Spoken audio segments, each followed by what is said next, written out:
그들의 대화는 책으로 나왔습니다.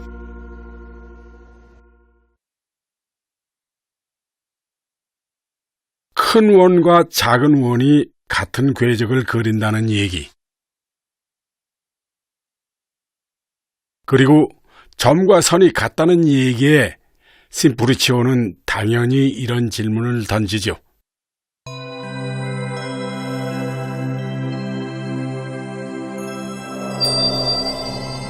쪼갤 수 없는 점으로 어떻게 쪼갤 수 있는 직선을 만든단 말입니까?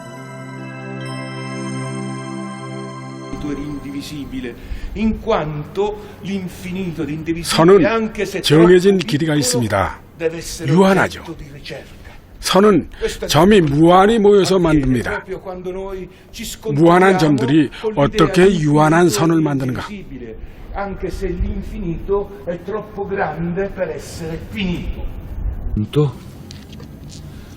점입니다. 유한한 개수로 선을 만들어 볼까요? 먼저 짝수로 선을 만듭니다. 점 4개. 이 선분은 반으로 자를 수가 있습니다.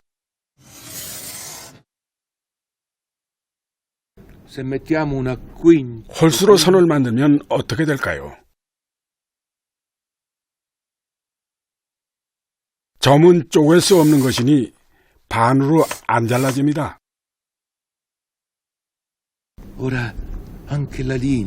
선을 만들려면 점이 무한개 있어야 하는 거죠.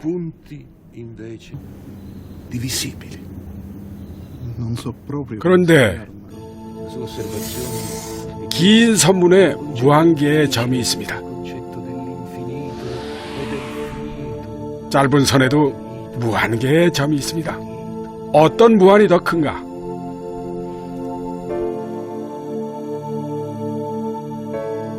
갈릴레오의 증명입니다.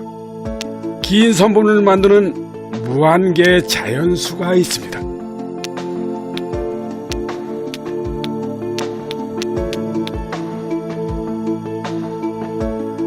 그 중에 짝수만 꺼내 짧은 선분을 만듭니다.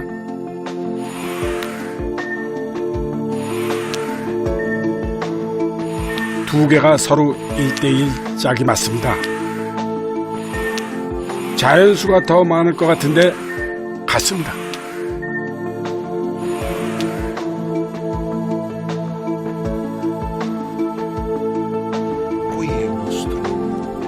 큰 것은 너무 커서 또 작은 것은 너무 작아서 무한은 정말 이상합니다.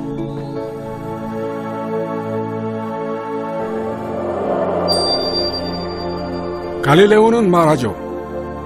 무한의 세계에서는 크다, 작다 혹은 같다를 논할 수가 없다.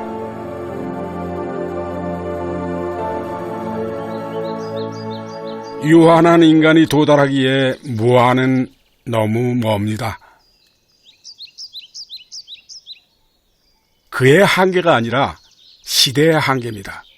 이 문제를 해결하는 사람은 200년 후에나 나타납니다.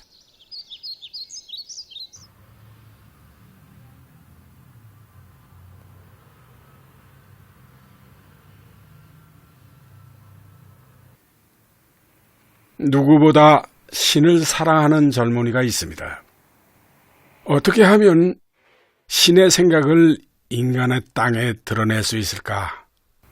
그는 자신이 아주 잘하는 것으로 그걸 하자고 결심합니다. 그리고 아무도 열지 못했던 세계로 곧장 들어가죠.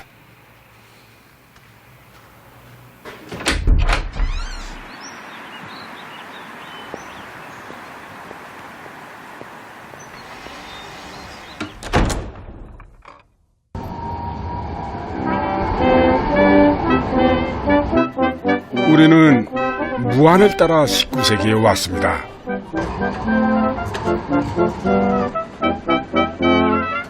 끝없이 커지는 곳에도 가보았고 한없이 작아지는 곳에도 가보았습니다. 그런데도 그 얼굴을 보지 못했습니다.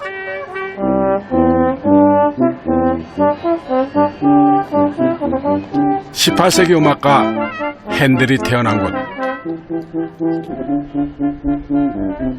베를린과 괴팅겐 사이, 중심에서 조금 먼 곳. 가능성이 미천인 젊은이들은 이 도시에서 자신의 운을 시험하기도 합니다. 수학자 칸토어도 자신의 재능 하나를 믿고 이 도시에서 강사 생활을 시작합니다.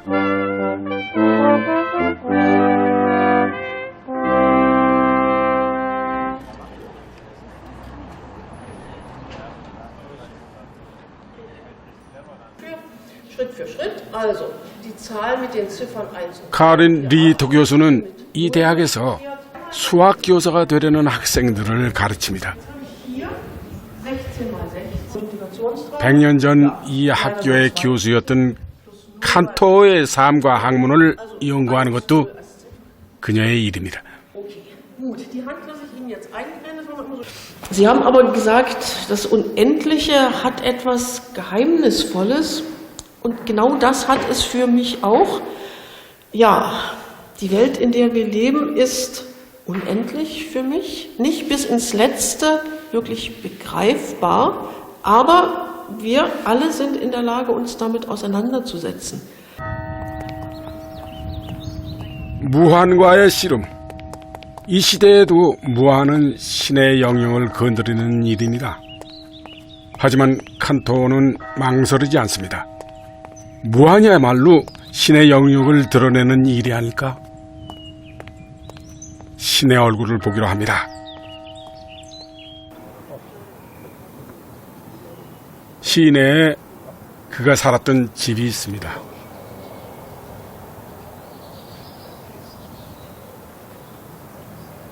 Ja, das ist das Haus, das Georg Cantor in den 1880er Jahren für seine Familie, für seine Frau und seine 6 Kinder gebaut hat. Sie sind 1886 in dieses Haus eingezogen und Cantor und seine Familie haben hierin gelebt.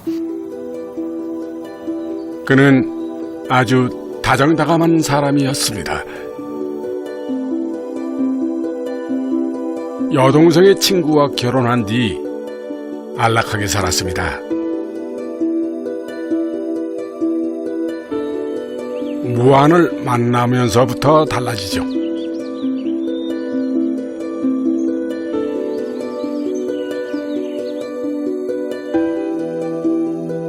수의 세계,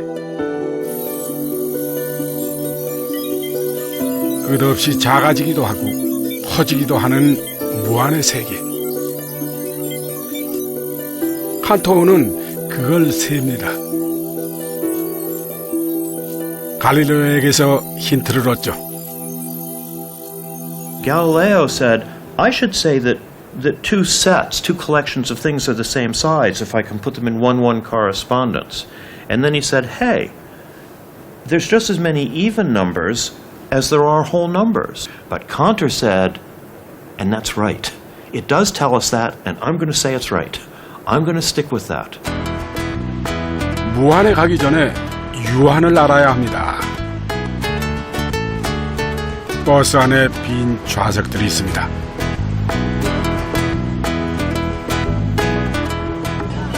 정류장에는 버스를 기다리는 사람들이 있습니다. 빈 좌석과 사람들 중 어떤 것이 더 많을까요? 1대1로 앉혀보면 압니다. 사람이 의자보다 하나 더 많습니다.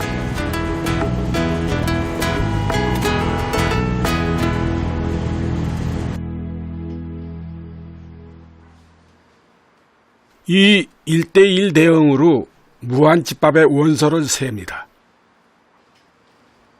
유한집합처럼 크기도 비교할 수 있습니다. 무한으로 가는 길, 그 끝이 보이지 않아 엄두가 나지 않던 길, 칸토어가 갑니다.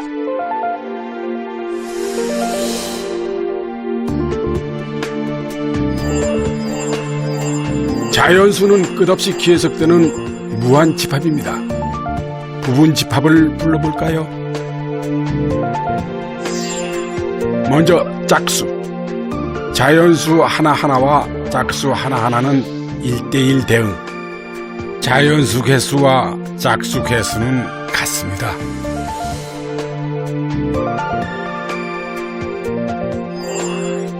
홀수는 어떨까요? 자연수와 홀수도 개수가 같습니다. Infinite sets, there's infinitely many infinite sets. And that started a whole big field of research. But he's just pursuing this idea of one-to-one correspondence. He's saying no matter how weird the results look, I'm going to say two sets are the same size if I can set up a one-to-one correspondence. And it worked. It produced this beautiful theory. 시내에 그 아름다운 이론을 기록해 놓은 기념비가 있습니다. 칸토는 분수를 세기로 합니다. 분수도 차례대로 줄만 세우면 자연수와 비교를 할 수가 있죠.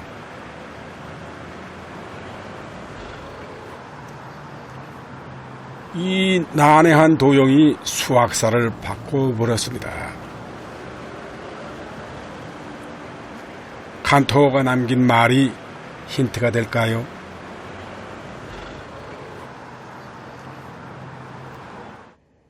분수를 줄 세운다. 칸토는 무모해 보이는 이 일에 도전합니다.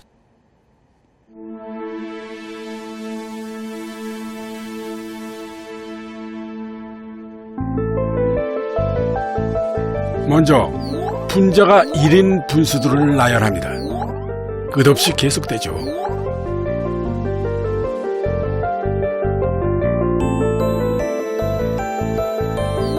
다음은 분자가 2인 분수들을 세웁니다. 역시 계속 이어지겠죠? 그 다음은 3.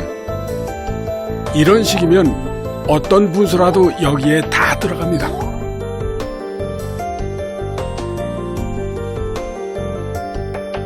이것들을 순서대로 줄 세우기. 이 화살표가 답입니다.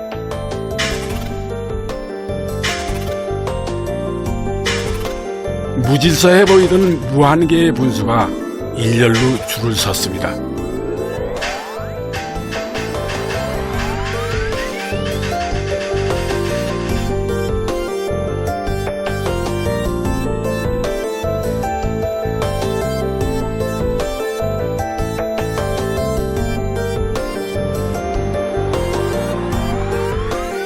분수를 자연수와 1대1로 대응시킵니다. 짝을 이루지 못한 원소는 없습니다.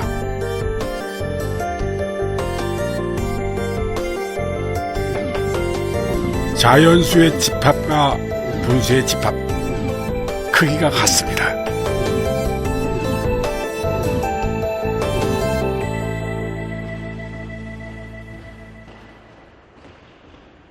전체는 부분보다 크다. 그동안 무한은 번번이 그 문턱에 걸려 넘어졌습니다. 1대1 대응으로 칸토는 그 문턱을 넘습니다. 무서워서 못 갔던 곳, 우주의 끝, 그 밖으로 우리를 끌어갑니다.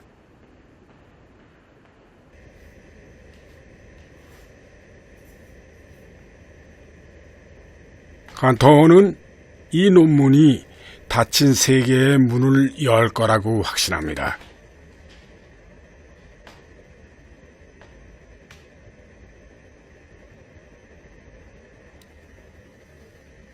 집합을 통해 본 무한.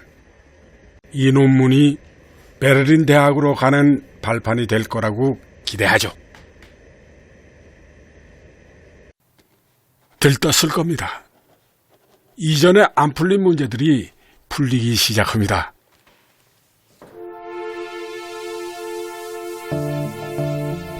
갈릴레오가 막혔던 문제. 긴 선분과 짧은 선분의 점들, 두 개의 집합은 같습니다.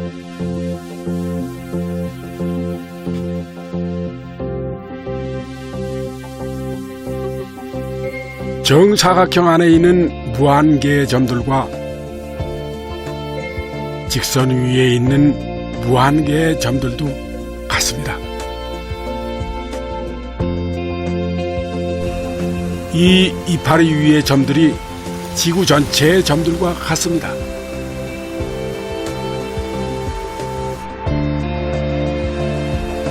무한의 세계에서는 부분도 전체만큼 풍요로웠습니다.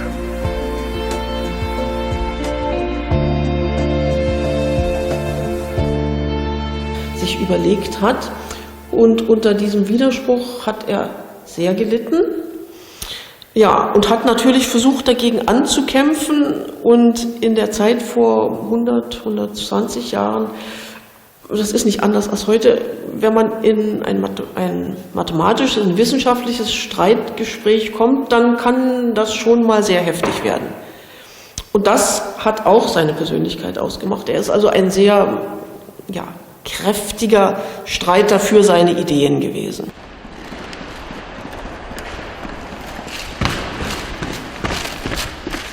논문은 받아들여지지 않았습니다.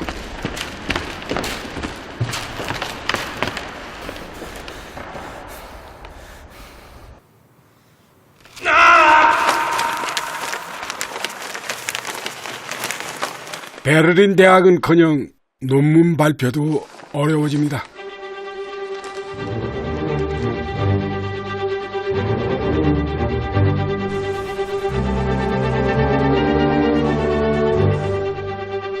(29살) 칸토의 이 무자비한 전쟁은 쉽게 끝나지 않습니다.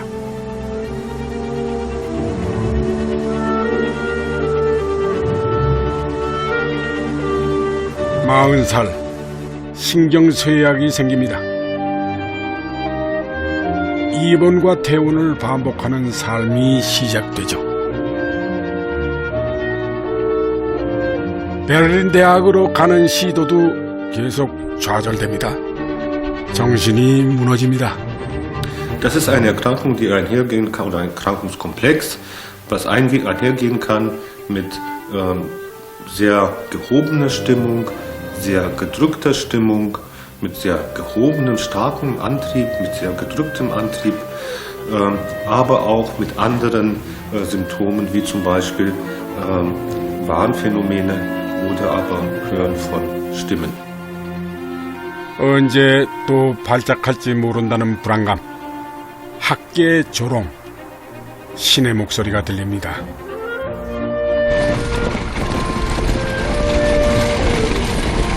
나는 수학자가 아니다. 신의 대리자다. 무한에 쫓기는 사람, 또 입원합니다. Also er hat unter seinen depressiven Phasen sehr gelitten.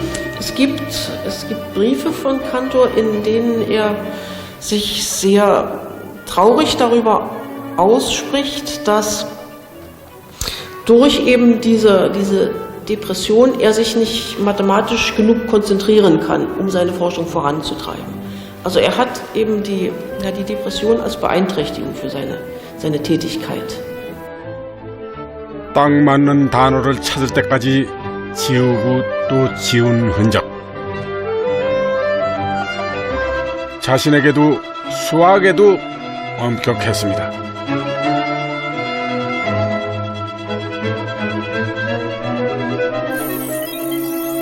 칼처럼 날카로운 신경을 가지고 그는 이제 실수에 도전합니다.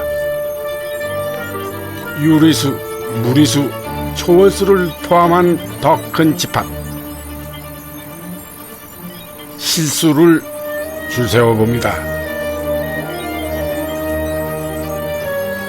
셀 수가 없습니다. 그것은 불가산의 세계. 어떤 방법을 동원해도 실수는 셀 수 없다는 것을 증명합니다. 무한에도 크기가 있었습니다.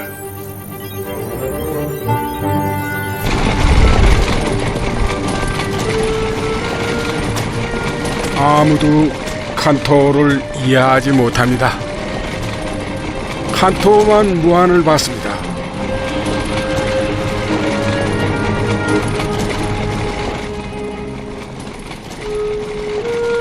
무한히 그를 삼켰습니다.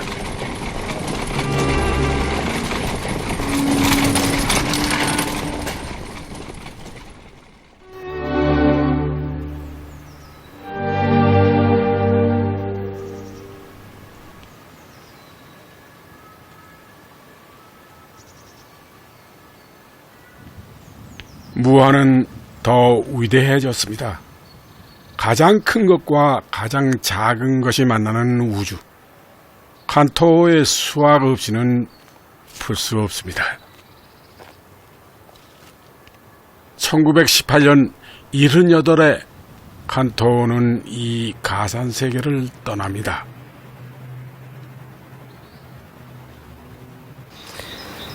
Wenn ich am Grab von Georg Cantor stehe, dann ist es für mich eine große Ehre, an der gleichen Universität arbeiten zu dürfen, am gleichen Institut, an dem auch Georg Cantor viele Jahre vor mir gearbeitet hat. Und manchmal wünsche ich mir, ich könnte ihn noch fragen nach so manchen Dingen aus seiner Theorie des Unendlichen. Ich denke, es würde sehr interessante Diskussionen geben.